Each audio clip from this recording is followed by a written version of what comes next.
Islamic scholars کے بیانات سننے کے لیے ہمارے آفیشیل چینل الرحمان ڈیجیٹل کو سبسکرائب کیجئے۔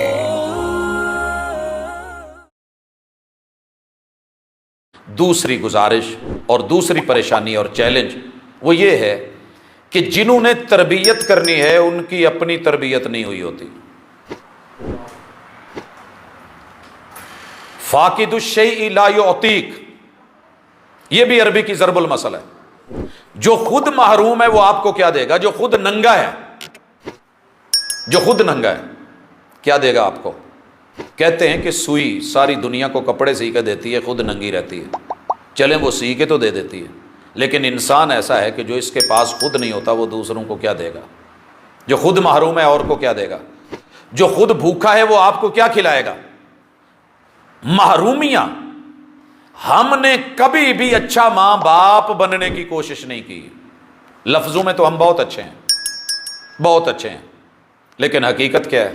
میں یہاں ایک مثال لینا چاہتا ہوں۔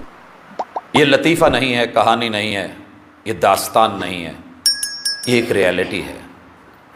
یہ دادا جی بیٹھے ہیں کرسی پہ، نیچے بیٹھ کے وضو نہیں کر سکتے، ان کے پوتے انہیں وضو کروا رہے ہیں۔ کرسی پہ بیٹھے ہیں، نماز کی تیاری ہو رہی ہے، پوتے وضو کروا کے دادا جی کو، انہوں نے کرسی پہ نماز پڑھنی ہے، یہ موو نہیں کر سکتے، مسجد نہیں جا سکتے، اور وہ پوتے وضو کر کے مسجد بھاگ گئے ہیں، چلے گئے ہیں، اور جو بیٹا ہے ان کا وہ چرس والا سگریٹ لگا کے اپنی موج مستی میں۔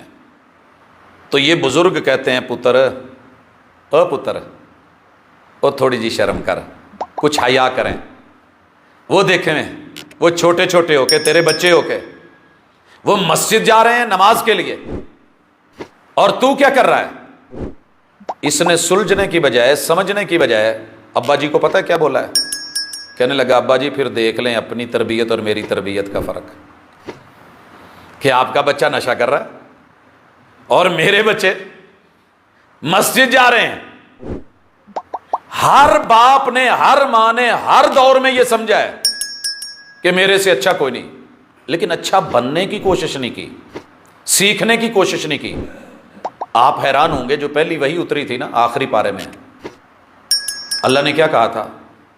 اقرا، محبوب قوم کو پڑھانا ہے تو پہلے پڑھ لو، سکھانا ہے تو سیکھ لو، سکھانا ہے تو سیکھ لو، پھر آگے بڑھنا ہے۔ اتنی بڑی ذمہ داری ہے کندھوں پہ۔ شادی آپ نے کر لی ہے، بچے بھی ہو گئے ہیں، آپ نے تربیت کہیں سے لی ہی نہیں، ٹریننگ لی ہی نہیں کہ ان کو پالنا کیسے ہے، سنبھالنا کیسے اور تربیت کیسے کرنی ہے۔ جب والدین کو مینرز نہیں ہوں گے۔ میں ایک گاؤں میں گیا، رات 1:30 بجے ٹائم ملا تقریر کا، فارغ ہوا تو ایک بزرگ بیٹھے زار و قطار رو رہے تھے۔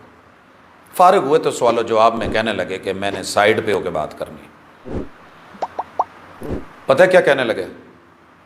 کہ آپ کی گفتگو سن کے مجھے آج بڑا دکھ ہو رہا ہے کہ میں نے اپنے بچے بس پالے ہیں، پالا تو کوئی جانور بھی جا سکتا ہے،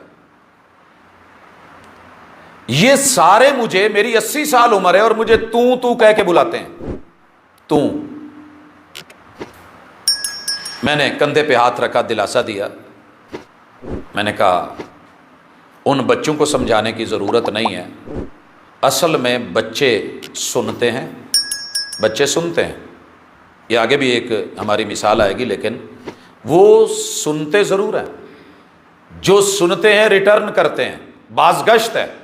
مارگلا کی پہاڑیوں کے پاس کھڑے ہو کے جو بولو گے لفظ واپس آنے ہیں، حال میں آپ کی آواز جو پیدا کریں گے وہی گونج واپس آئے گی۔ آپ گاؤں میں رہتے ہوئے کیسے بلاتے ہیں ایک دوسرے کو، اپنے برابر والوں کو، بڑوں کو؟ کہتے جی اسی میں یہی کہی دا سی ابا جی تو آ نہیں کیتا، تو آ نہیں کیتا، تو آ نہیں کیتا۔ میں نے کہا جب آپ نے آپ بولا ہی نہیں، منہ سے لفظ نکالا ہی نہیں، تو جو بچوں نے سنا ہے وہ واپس